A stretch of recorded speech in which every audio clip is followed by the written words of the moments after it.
Hey guys, welcome to another lesson video. Today we're going to take a look at what life was like after the fall of ancient Rome. And we're going to look at a particular group of people called the Franks. So let's get started. As we can see from this map and thinking back to what you learned in 6th grade, the Roman Empire was one of the largest empires that ever existed. This map shows the extent of the Roman Empire at the greatest point of its control in about the year 117 AD. As you can see, everything that's in this sort of pinkish coral color was controlled by the Romans. Basically, they surrounded the entire Mediterranean Sea. So, when the Roman Empire fell, there's a lot of changes that are going to happen, including the loss of territory. So, at 475, this is right before the final fall of the Roman Empire, you can see the empire in the east is doing fine, but obviously in the west, lots of things have been lost. And eventually, the empire falls. And what we're left with by the year 500 is a separation into many different kingdoms and regions controlled by all kinds of different groups of people. So, keep that in mind as we jump into introducing the Middle Ages or the medieval era in Europe. So, to get started, remember, Rome fell in 476. This is where we sort of begin a new era known as the Middle Ages. And the best way to look at the Middle Ages or the medieval era as basically like a bridge that links the ancient world with the modern world, the world that we're even living in today. Now, to make this a little bit more understandable, historians divide the Middle Ages into three particular periods. First is the early Middle Ages, which is from the year 476 to the year 1000. This is also sometimes known as the Dark Ages. Then we have the High Middle Ages from about the year 1000 to 1300, and the Late Middle Ages from 1300 to about 1450. Obviously, these dates sort of change and move from place to place depending on the historian, but these are generally the parameters that are set for those different years. Now, in the Middle Ages themselves, we know one of the major issues after Rome falls is that the unification of this European continent that had lasted for about 500 years is shattered. So when Rome falls, life is very dangerous and difficult. There's no longer a central government to make the laws. There's no longer a set military to help protect the people. And so different groups of invading barbarians set up kingdoms all over Europe, and then they war with each other for territory. We know that the most powerful rulers are the ones who have the most land and who are able to recruit the best warriors. And so at that point, if you have the strongest army, you are going to be able to be the most powerful and successful. And this is how Europe is then divided up based on these different groups who come in to invade. Now, because there's no longer the protection of the Roman army, people have to protect themselves from the different groups that are invading and also from nearby kingdoms who fight with one another. People are mainly focused simply on survival, and so farming is once again the main economic activity because people have to eat. We basically went from a culture that was thriving to a culture that is now barely surviving. This also means that a lot of the advancements from the Greeks and the Romans in some cases are forgotten. People don't have time to build great aqueducts or create works of art when survival is at risk. And in some of these locations, the knowledge of some of these things are totally forgotten.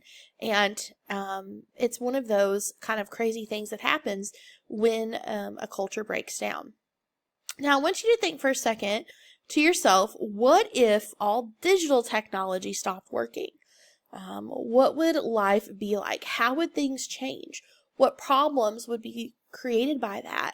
Would there be any positive things that could happen? But I want you to think about just such a total instant change in life because that gives us a little bit of idea of what it was like after Rome fell.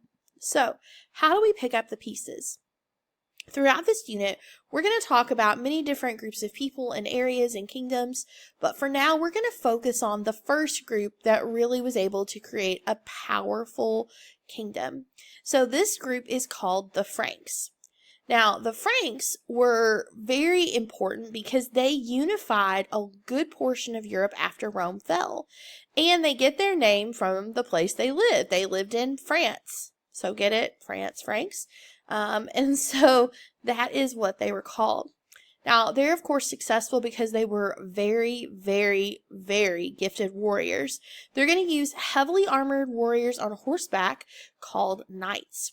And the way the system of their military worked, that in return for their loyalty and service, rulers of the Franks would often give knights land and privileges as reward for their loyalty and service.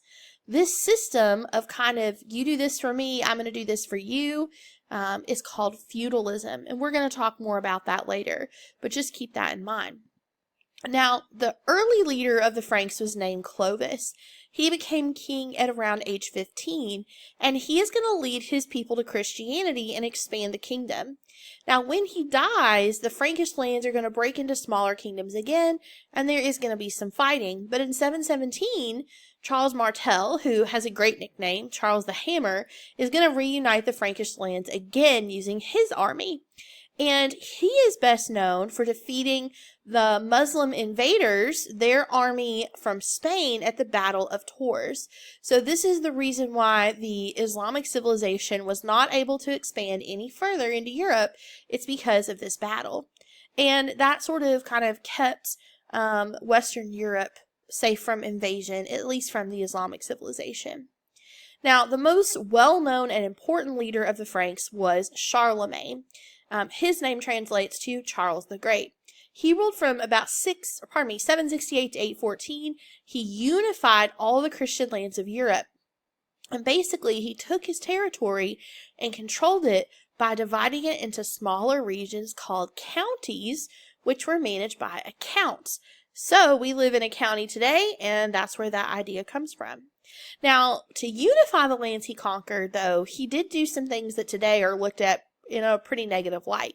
He forced people to convert to Christianity, and if they refused, they died, basically. He had them killed. Also, even though he could not read at first, he really encouraged his people to be educated and to learn and read and write. And basically, he himself eventually learned Latin and a little bit of Greek.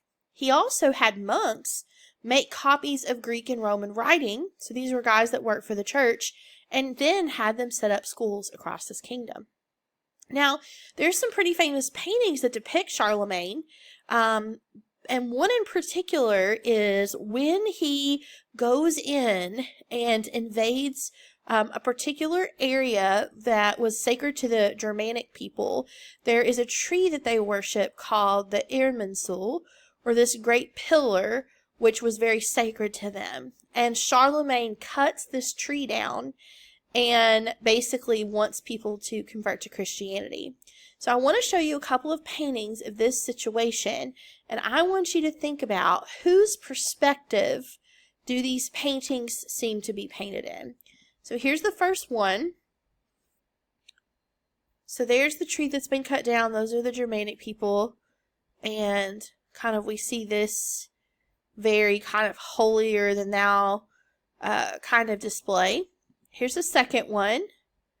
So we have Charlemagne up on this great horse. We have the Germanic peoples. Some of them you can see have their heads down, bowing. They look very, very sad. Okay, the tree has been cut down. All right, and I want you to kind of think about that. So we see that in these paintings, Charlemagne is really depicted as this sort of like hero and almost holy in a way. And so while the people here see this as the destruction of their religion and of something sacred, on the other side, Charlemagne is made to look like a hero. There's a lot of dispute over this. And so we'll do an activity later where we're going to look at whether or not Charlemagne was a hero, a villain, or somewhere in between. Now, Charlemagne's rule was supported by the leader of the Roman Catholic Church in Rome. The leader of the Roman Catholic Church is called the Pope, and this particular Pope was named Leo III. Now, both Charlemagne and the Pope wanted to sort of recreate Rome again. They wanted to sort of raise it from the ashes, and they thought a new empire would allow them to do that, which they called the Holy Roman Empire, because now the Roman Empire is based on Christianity. So, This is a map of Europe from about the year 950 to 1300, and you can see that this region, quote unquote, the Holy Roman Empire, which is where Germany and quite a few other countries are today, it is pretty large and pretty powerful. So just keep in mind that this empire is going to be created, and Charlemagne's armies are going to take over a lot of this territory. Now, in the year 800 on Christmas Day, Pope Leo is going to crown Charlemagne the Emperor of the Holy Roman Empire. What happened, though, is this was a really interesting move because these actions really angered the people living in the Byzantine Empire, because they're like, hold up a minute, we are part of the Roman Empire still. So this sort of further divided people in the eastern part of Europe from people in the West because of this action. And that's going to have a lot of implications later. Now, if you take a look at this famous painting of Pope Leo crowning Charlemagne, Holy Roman Emperor, you can kind of make some interesting observations about what's going on here. So take some time, zoom in, and take a look at this painting and see what you observe. Now, Charlemagne is going to die in the year 814, and his son Louis I is going to take over. The problem is that Louis' sons are later going to fight over power. And in 843, they agree, after fighting, to the Treaty of Verdun. And this is going to split Charlemagne's empire into three main sections. So we're going to have the territories that are going to belong to Calvo, Lothario, Germanico, basically these three different locations where this empire is divided up. And so we see that through this fighting that takes place. Now, overall, how can we talk about the impact that Charlemagne had during this time period on Europe?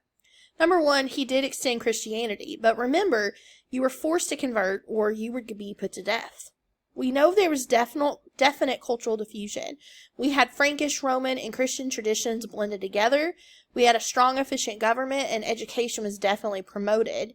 And there was stability in an organized society, at least temporarily. So, these are some of the ways that Charlemagne's rule impacted Europe. But keep in mind, there's a lot of interesting debate on the positive and negative impact of Charlemagne during the early ages of the Middle Ages.